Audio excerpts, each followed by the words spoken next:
Jadi gini, kalau kita lihat mengenai kayak nggak usah emas lah ya, kita bicara masalah kendaraan bodong aja. Itu kan memang sudah dilarang ya di undang-undang, tapi kok masih ada yang beli, gitu, masih ada yang kecolongan gitu ya. Regulator waktu itu juga sempat sudah memberikan warning ya ke pihak perusahaan yang bersangkutan. Kalau ini memang harus segera harus segera diurus izinnya gitu diproses ya. Gitu ya? Diproses, karena kalau memang dia sudah terregulasi ya, kita bisa bicara akan ada kayak proses-proses kayak clearingnya itu akan lebih jelas di situ. Jadi kan konsumen akan lebih terlindungi. Tapi ini kok nggak kunjung diurus gitu. Dan celakanya memang kayak seolah kayak didiemin aja nih, entah tidur atau entah gimana mungkin regulator kita nggak tahu.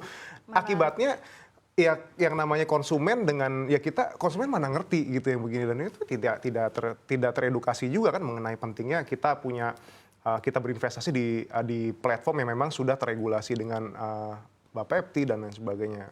Konsumennya nambah, usernya nambah, dan akhirnya korbannya juga nambah. Bentar, gitu. Ini menarik ya. Tadi kan udah di warning oleh Bapepti begitu ya, tapi yang bersangkutan masih santai-santai aja begitu. Ini kalau misalnya kita ngomong ke si penggunanya begitu ya, atau customernya atau segala macam, ini apakah emang diiming-imingi oleh imbal hasil menjanjikan atau seperti apa sampai memang atau memang dia nggak tahu sebenarnya ini belum terdaftar atau gimana karena memang udah kelihatan ini iming-imingnya bagus banget gitu. Kalau dulu ya, dulu ketika platform ini booming ya waktu dulu, emas digital itu menawarkan salah satu hal yang cukup menarik di situ. Mungkin harga belinya lebih murah. Menarik atau tricky? Sebetulnya antara dua itu kita mesti kritis pastinya. Satu, harganya lebih murah, dan kedua spreadnya itu harga beli dan harga buybacknya itu rendah. Kalau kita beli emas kayak let's say di Pegadaian, di Antam dan lain sebagainya, itu kan bisa sampai 8%-an, bahkan ada yang sampai 2 digit. Jadi balik modalnya lama. Nah ini kok spreadnya lebih murah, harga belinya juga bisa dibilang mungkin lebih murah juga. Nah waktu itu kan memang regulasinya kan juga baru ya, tahun 2018 kalau nggak salah di situ kan. Nah waktu itu kan banyak juga yang memang tidak berizin di situ. Nah ketika sudah ada tapi tidak kunjung diurus. Gitu. Dan sampai 5 menit yang lalu aku buka websitenya masih ada. Websitenya masih beroperasi, tapi aku nggak tahu apakah masyarakat masih bisa melakukan pembelian atau enggak ya. Cuman websitenya masih ada. Instagramnya juga masih aktif ya. Betul sekali. Dan menurutku yang, maksudnya kami sebagai yang familiar dengan website investasi, menurutku ya itu legit banget websitenya. Sangat legit, dan memang ada logo niat lah ya, resminya. Itu yang menjadi salah satu yang membuat akhirnya warga banyak yang tertipu. Nah mungkin boleh dijelaskan Mas Akbar, kira-kira bagi masyarakat yang sebenarnya tertarik untuk investasi emas, terutama digital, sebenarnya secara garis besar apa sih yang harus dipahami terlebih dahulu? Pertama kali gini ya, karena ini merupakan instrumen investasi yang gampang. Ya. Emas tuh gampang, dan apalagi sekarang ada emas digital, ya, yang walaupun bentuknya tidak berbentuk gitu ya, mungkin dalam bentuk kertasnya aja lah kalau kita bisa bilang. Yang pertama kali harus diperhatikan adalah legalitasnya dulu. Itu platform punya izin Bapepti apa enggak?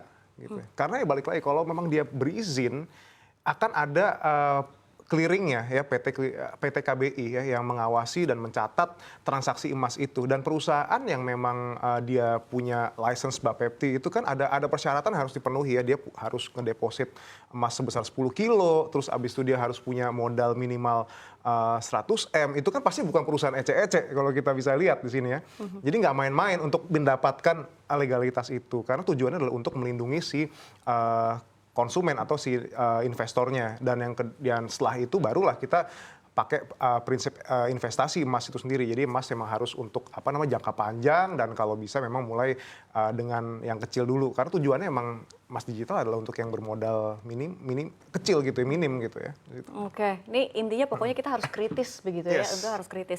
Mas, tapi kalau misalnya kita berbicara gitu ya, ini emas batangan atau enggak emas digital, ini kita pilih mana? Karena saya pribadi nih ya, ini saya old school. Saya pilih investasi emas batangan, udah simpen aja. Sama aku juga, ya benar-benar fisik, benar-benar fisik gitu.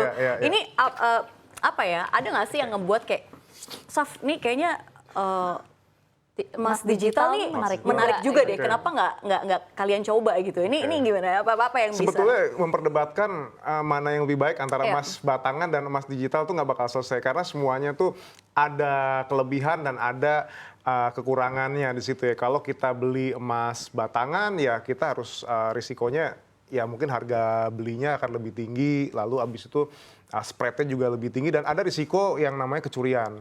Dan juga bencana. Iya, bencana. Kita harus invest juga untuk penyimpanannya, mungkin beli safe deposit box atau kita sewa juga bisa. Tapi kalau digital memang itu ya sifatnya kayak scriptless aja, kayak kita beli saham, kita beli reksadana, nggak ada bentuknya modal aplikasi, cuman ya harus diketahui adalah ya itu regulasinya.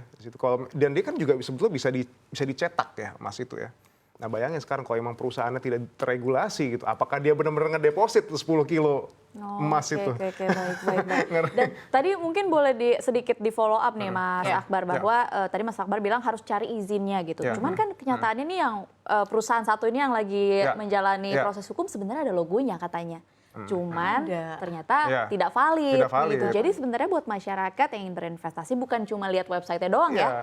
Dan juga Instagramnya atau YouTube-nya. Sebenarnya cara gampangnya adalah gitu. ngeliat website di regulatornya. Harus langsung ke regulatornya. Atau lihat siapa yang di dalamnya. Ya itu juga bisa. Atau gimana nih? Atau ada sosok siapa yang dipercayakan begitu atau bagaimana? Kalau sosok kita mungkin bisa bilang, oke dia kompeten, dia ex perusahaan mana, bisa aja dia nipu juga. Kita nggak tahu di sini. Tapi kan kalau memang si yang tertera nama perusahaan itu di situs regulatornya, itu kan nggak bisa dibohongin. Berarti mereka emang benar-benar dapat license, mereka boleh beroperasi di saat itu. Ketika license itu dicabut, pasti regulator juga akan statement ke media kan. Oke.